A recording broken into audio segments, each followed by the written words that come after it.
The last thing I want to demonstrate is that you can use text as a mask, and that's these tools here, the Type Mask tool. Let's just do a new layer in here. Brand new layer. I'll hide everything else, just get rid of all this other stuff, get it out of the way so we're not looking at it. There we go. Leave the background on. I'm going to fill this layer with a color. Let's just fill it with a gradient. There we go. Kind of nice. Okay, let's choose black and white just to have something to work with. Click on the Type Mask tool. Click into or onto your layer. Choose a size. Let me choose a pretty big size here. I'm going to put this at 120. And I'll set this at Arial Black, which is a real fat type.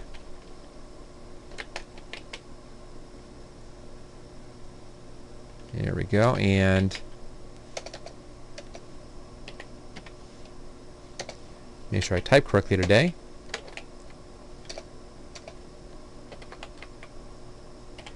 And type in Type Mask just like that.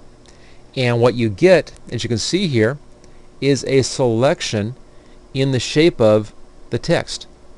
So I can use this to actually cut something out of a layer. And you can see that if I just push this over a little bit, you can see there how the type actually has been pulled right out of that layer, and I have a floating layer with something inside of that text, inside the text layer.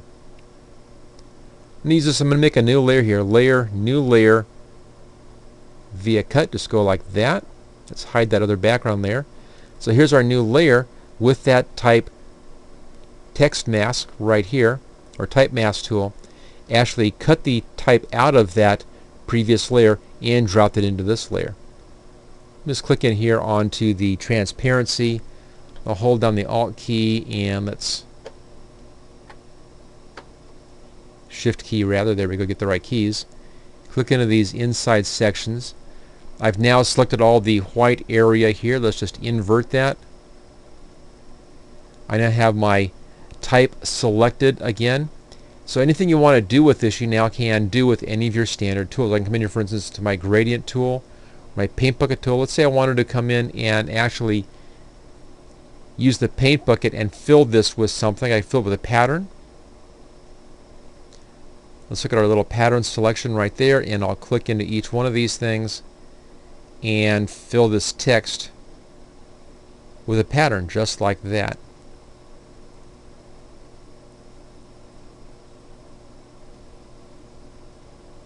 Using that paint bucket. There we go. And then let's deselect that.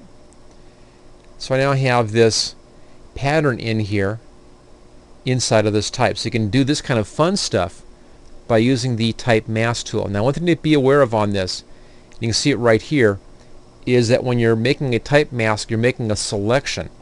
And selections are used in raster-based graphics. So what you actually get is a graphic in here as opposed to text. I can't come back here and reselect this and retype something else. It is stuck as a graphic. So it's just an image which looks like text, but it's no longer text. It's no longer editable as text. But of course I can use all my other tricks and tools in here. Let's go to our FX blending options and let's put a stroke around that. There we go. Let me change the color of that to something a little bit different. Let's choose a blue for our stroke, maybe a little darker blue. It's a little too purpley. That's pretty good right there. I think that's okay. Make that a little bit smaller. Make that at 2 point. A little bit of a stroke on that. Let's come in and we can do a Bevel and Emboss effect in there.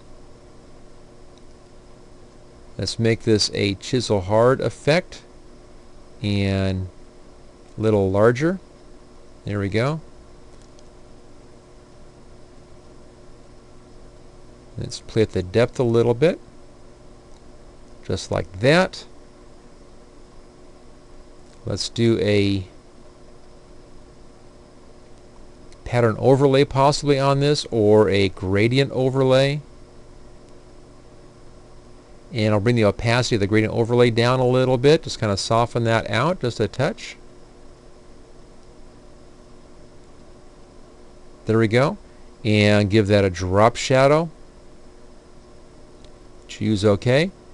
So very quickly made some real fancy type in here, just using the type mask tool to get us our type shapes, and then by dropping in stuff inside of that and playing with our layers here, our blending options and our layer effects, to give me some very interesting typing. This is a real nice way to go if you're creating a headline or something, or banner type or something else like that.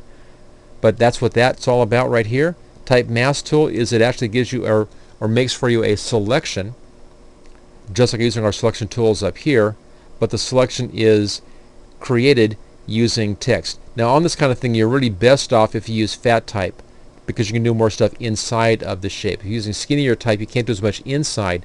You can still do it, you just can't do as much inside of that text.